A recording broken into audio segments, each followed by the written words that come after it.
Sea devil. Land parasite.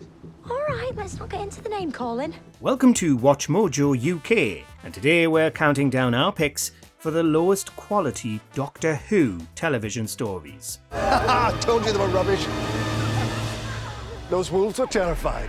Before we begin, we publish new content every day, so be sure to subscribe to our channel and ring the bell to get notified about our latest videos. Number 10. Underworld. The idea behind Underworld isn't entirely terrible.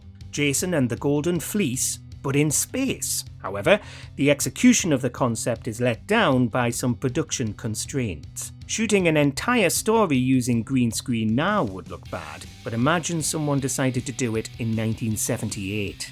You don't have to, because Underworld exists. Stop throwing a fire! The primitive colour separation overlay leaves every moment of the Fourth Doctor and Leela walking down obviously fake caves feeling like test footage instead of a real episode of Doctor Who. Shall we go?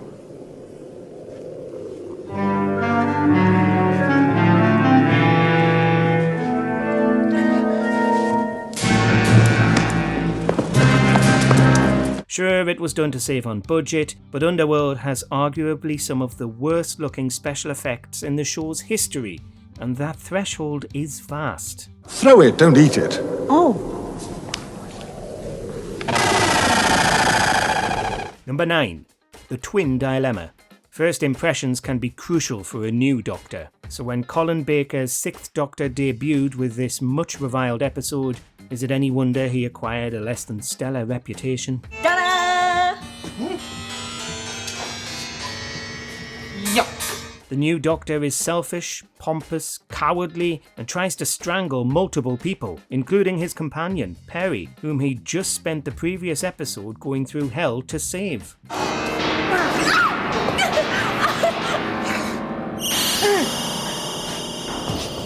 Add in an overly complicated plot involving the irritating titular twins and some disgusting slugs, and you have a recipe for a Doctor Who episode frequently voted the absolute worst of them all. I am the Doctor, whether you like it or not. Number 8. Space Babies. It's a premiere episode, and Russell T Davies was back as the showrunner of Doctor Who. Ncuti Gatwa was starring as the 15th Doctor. There were fewer episodes, but surely that would translate to better effects and tighter storytelling. I am the last of the Time Lords, and I am so glad to be alive.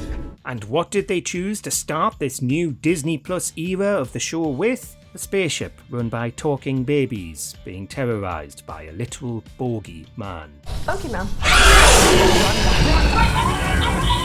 To say this did not inspire confidence in the show's new direction would be an understatement as gross as the episode's monster. While the episode does have some smaller moments of wonder, there's just no getting around how uncanny talking infants look. But Mummy and Daddy left us. That's okay. Number 7.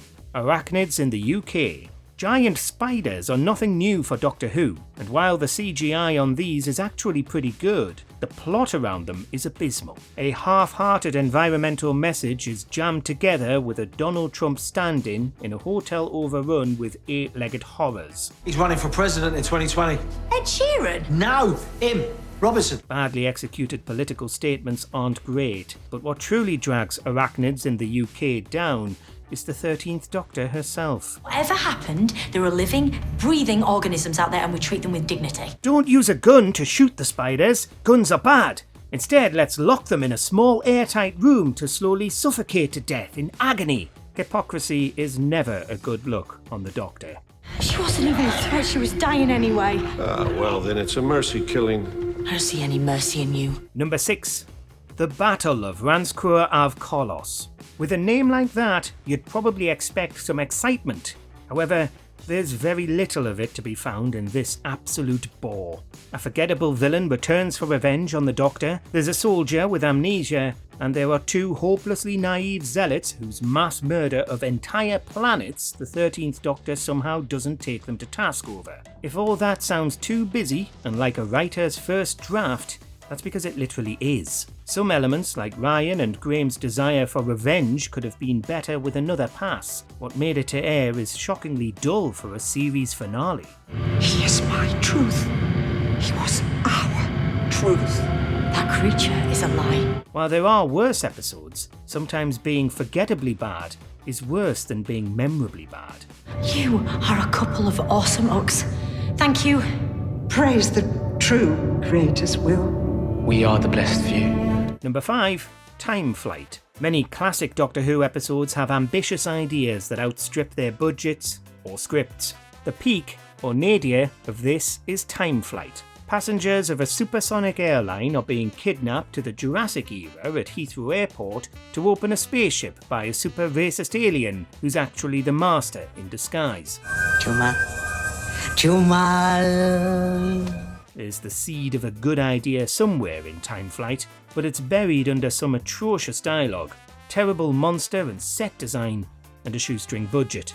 At least Anthony Ainley's having a good time as the Master, because nobody else is, particularly the audience. You mock me, Doctor, but do not doubt that I can summon furies and cacodemon, a company of cherubim, or Lucifer himself.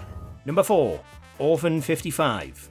The 13th Doctor's era had some real clunkers, and Orphan 55 is one of the most reviled. The idea of a holiday spa on a ruined world isn't the worst one out there, but everything else about this episode fails to deliver on an interesting premise. The monsters look cheap in the light of day, the guest cast is too big, too irritating, and too disposable. The twist that it was Earth all along is utterly predictable. This is Earth. Even the direction is terrible. And the environmental messaging is about as subtle as the old lady from the episode shouting, "Benny!" every other minute. Benny! Benny, where are you? Although no child should have to grow up alone, many are of the opinion that Orphan 55 deserves abandonment.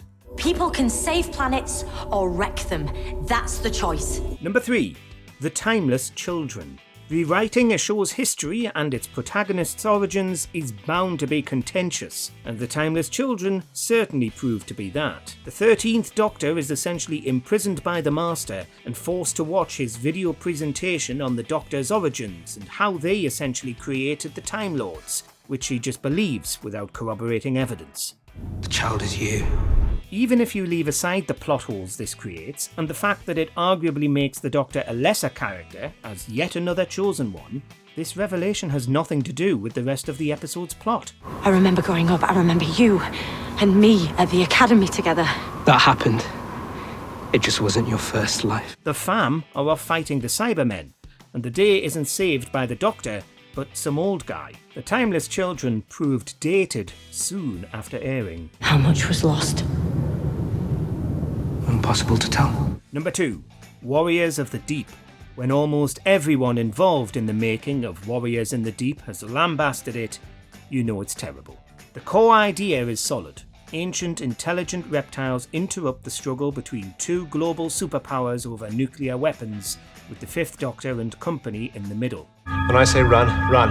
Run! However, everything about the production was mired in problems, and it shows on screen. Poor direction, actors unsure of their lines, a pantomime sea monster whose paint is still drying while filming. It's budget Doctor Who at its most atrocious.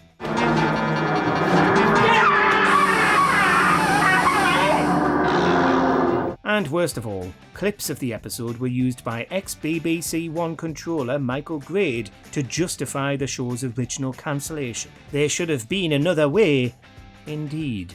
There should have been another way. Number 1. Fear Her. A quiet neighbourhood where children are disappearing during the 2012 Olympics is a decent pitch for a story, but it's everything else that's wrong with Fear Her. Fingers on lips! The central child actor's absurd whispering makes her plight hard to take seriously, which is a problem, considering the undercurrent of domestic abuse around her. Who are you? What have you done to my little girl? And for an episode with that kind of harrowing subject matter lurking in the background, the silliness of the rest of the episode feels especially jarring. Even the 10th Doctor and Rose are kind of insufferable here. Fear Her is an episode with so little going for it, It's no wonder fans fear revisiting it. I'm reporting you to the council! Is there an awful Doctor Who episode we forgot? Tell us a pating or two about your most hated in the comments. Bye-bye, Pating. Intruder ejected. Do you agree with our picks? Check out these other great clips from WatchMojoUK and subscribe for more great content.